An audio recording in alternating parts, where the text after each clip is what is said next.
From ghost coasters to shawls and a YouTube milestone, let's catch up with all things crochet. Hi, come on in.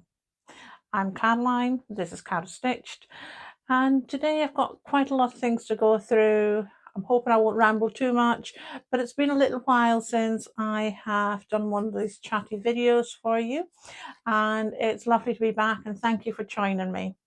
I do have lots to share with you, but I will try to limit myself a little bit and not go on for too long. So I'm really pleased to be on here in particular today because I have reached a YouTube milestone, and I do have 850 subscribers as of today, but I've reached that milestone of 3,000 watch time hours. And what that really does for me is to open up that first tier on YouTube. So you have the tier where you have 500 subscribers or more with the 3,000 watch time hours, and then the 1,000 subscribers with the 4,000 watch time hours. So those are two tiers that you can have. Well, I've reached the first one now with that 3,000 watch time hours, and just want to thank you all for your support with being able to get there and do this. And what it really does mean for me is that I can now open up memberships. Now, I want to do it properly. I'm not going to jump into it and sort of just throw things in there. I want to do it properly. I want to offer value for yourselves, because at the end of the day, you're the ones that the membership is for. And I want you to feel that you're getting something out of it, that it's worthwhile for you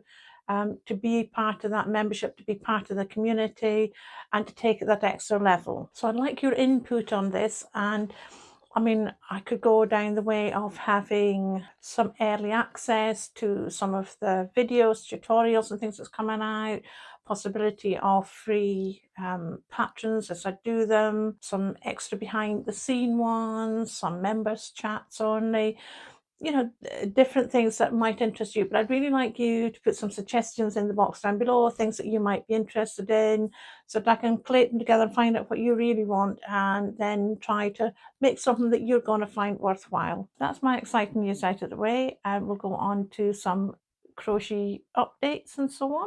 And for any of you that's been watching this channel for a while, you will know that this blanket has been on my hook for a long time. I've even had to frog it back on one of my other videos, but it's finally off my hook. I have completed it. I kept putting it down and starting other things, but I have now completed it. It is ready in time for the cold and the winter months coming, where my grandchildren can use it to cuddle up on the sofa with. I love the colours, and this one is really nice. And this wool was actually out of one of our pound stores. I think it was Pound Stretchers, the one that's called.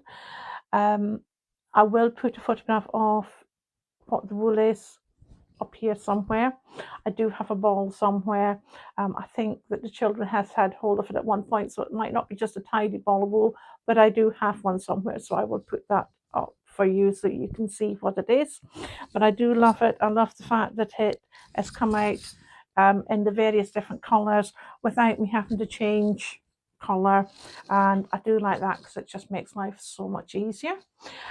And another project that I used variegated yarn in is this shawl. Now, these colours I absolutely love, and I do have to just do a couple more rows on it because I think that this is still just a little bit too small for what I want, but I can add in that and carry on. So I will, although I called it finished, I do have to put on another couple of rows to it. But I love this colour. It's called Northern Lights. Again, I will put up the wool on the screen for you to see, and I'll link everything down below in the description for you all as well, so you can see what exactly it is that I've used. I am rambling through this a little bit quicker as I normally would, but I love this, and I love the style of the shawl. I love the way it looks, and the colours are beautiful. And this one was a pattern by Hooked by Robin, and again I'll link that for you. But I do think it is gorgeous and would be brilliant for the autumn, just to keep you a little bit warm. Let me put that one out of the way. Now, excuse me, I have obviously worked on a number of different things, but another one I've worked on is this market bag. Now, some of the patterns that I do, like so this one, although it was inspired by somebody, and I will put that, as I say, in the links down below for you to see. As you can tell, it's very similar. It's used the same mesh stitch as the shawl, but I have altered them sometimes slightly just to suit what I want myself. So they are slightly different, but the bases are there the same. Now, bit of a funny story for this one, but my daughter, her partner, and the children came here one evening because they had a gas leak. That's not the funny bit, because that's really not funny. They had a gas leak at their house, so they had to come and spend a couple of days here with us just before they got it fixed and so on. Now, my granddaughter, bless her, now she decided she had to sleep with this bag. Now, she loves everything to do with crochet, and I'm sure she thinks everything that I make is just for her. But she had to sleep with a market bag, and you do anything that they sort of need just to keep them happy, bless them. But it's the strangest thing I've ever seen a child sleep with. So that's my market bag. Has been used as a comforter as well. The other thing I did finish, nearly forgot what it was. I thought there's something else, but I nearly forgot. It's these little ghost coasters, and I do have a tutorial on the channel for this as well, and a little pattern if you want it in my shop for you. Now, these are lovely and quick and easy to make up. They come out really well and really brilliant for this time of year. I do have some other ones on the channel as well, the pumpkin one and various other ones, but I'll link this one for you down below. So I'll finish that project. It took a number of times trying to get this right. I had processes I go through when I'm trying to make a pattern or make something new. I end up with about 5 or 6 different failed makes that just are not going anywhere, but I do take them back and use them for filling for any little amigurumi bits that I decide that I'm going to do. Not that I'm very good at them yet, but I am trying. I have behind, I don't know if you can see me, one of my not so good attempts, but getting there. It's got a little bit of a squint head. That's one that I made. He's not brilliant, I'm afraid, but in fact, I'll just lay him there because he's going to fall down. But again, the grandchildren love him.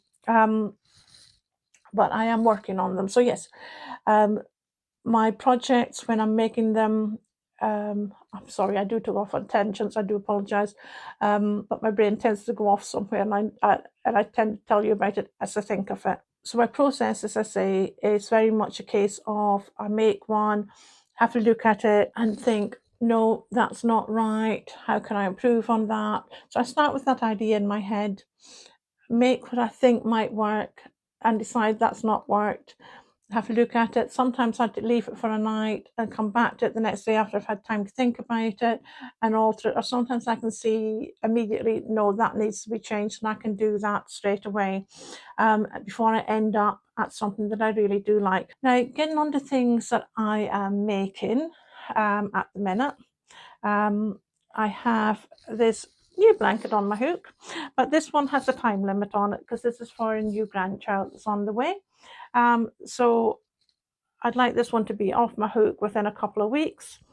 It is lovely, it looks really nice, and when I'm finished it, I will put up a little tutorial for it. So that'll be a couple of weeks at least, because I want to put a little border around it as well, and I've got a bit left to do on the blanket itself, but I think it looks really nice, and yeah, I think it's very effective. So I'm sitting here piling up things on this side. I do also have another work in progress, which I did put up a little community post about it at the beginning of the week. And that should be finished at the end of this week. I should have a tutorial out for that, and also pattern in case anybody wants a physical copy of it. But everything that I've been talking about here will be in the description box down below. Now, I do have a couple of affiliate links. So anything that you buy from the links when you click on them will give me a little bit of extra money to help support me and the channel, but it will be at no extra cost to yourselves. I do also, if anybody wanted to have a buy me a coffee page, brand new on there, which again would just help to support me, but there's no pressure for you to do it, but it will be much appreciated if you do. And just want to say a thank you to Liz, who's the first one that's been on there and bought me a coffee, so thank you very much for doing that. I do appreciate it. So what are you all working on at the minute? Are you in full autumn swing, or are you even thinking further ahead as that and into winter and Christmas? Dare I say the words? Please let me know in the comments down below. And don't forget, I really want to hear your ideas for the membership so that I can have a look at those and start getting some ideas together as to what I can do for you. So that's really all for today. I really didn't want this to be a huge one, just a bit of a catch up, show you some of the things I've been doing, get a feel for being back on the Chatty videos. And again, thank you so much for being here and for helping me get that milestone. And really all that's left for me to say is thank you for joining me, for keeping me company, and I'll see you in the next one.